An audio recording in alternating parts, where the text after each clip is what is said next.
Hey, what's going on, guys? If you're like me and love the look of butcher block but just can't afford it, because according to Google it can cost between $50 and $150 per square foot, and that's way too deep for my pockets.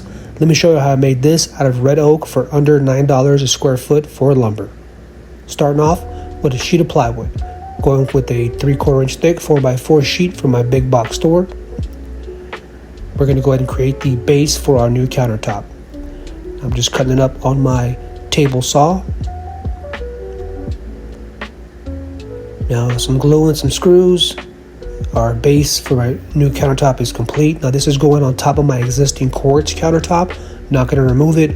This will make it easy for me to refinish in the future. I could just take it off, take it outside, not make a mess in my kitchen. And on a recent trip to my local building supply thrift store, where they have pretty much anything you can imagine, mainly used. Sometimes you get lucky and find some new stuff. I happened to stumble across some brand new, new old stock red oak flooring. Ended up picking up 20 square feet for $20. Now these were 2x6 inch slats in bundles of 3 stapled together,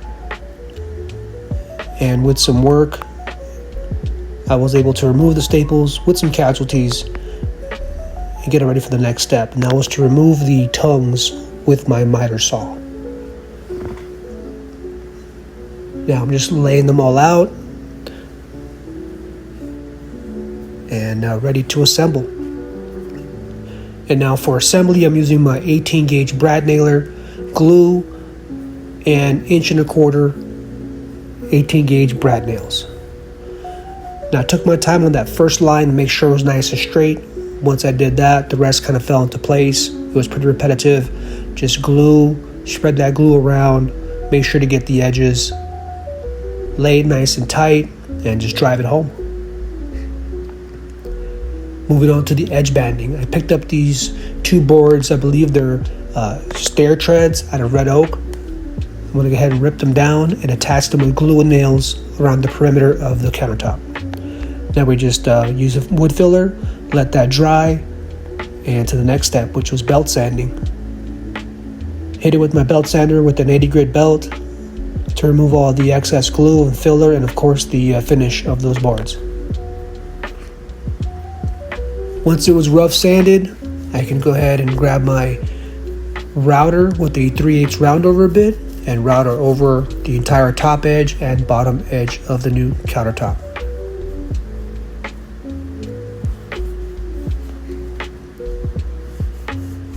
And then I sanded. Started with 80 grit, went to 150, 220, 300, and finished with 400 grit. Left it nice and smooth.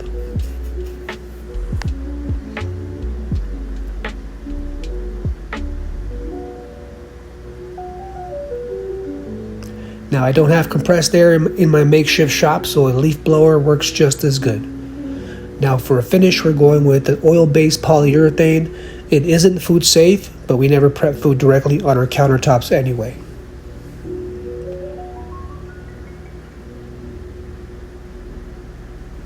And I went ahead and did 3 coats of polyurethane, letting it dry for about an hour, hour and a half in between coats, and hitting it with 600 grit sandpaper in between the coats as well.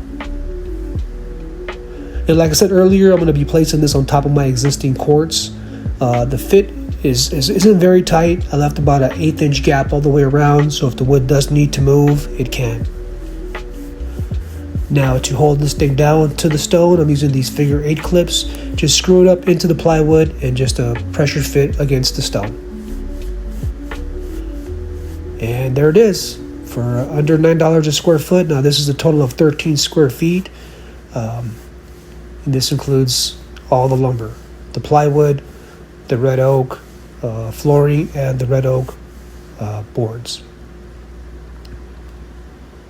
And just a recap on the pricing: $55 for the plywood, $13 for the red oak flooring, and $47.96 for those red oak planks. Total of $115.93, and at 13 square feet, that's $8.91. Thanks again for watching.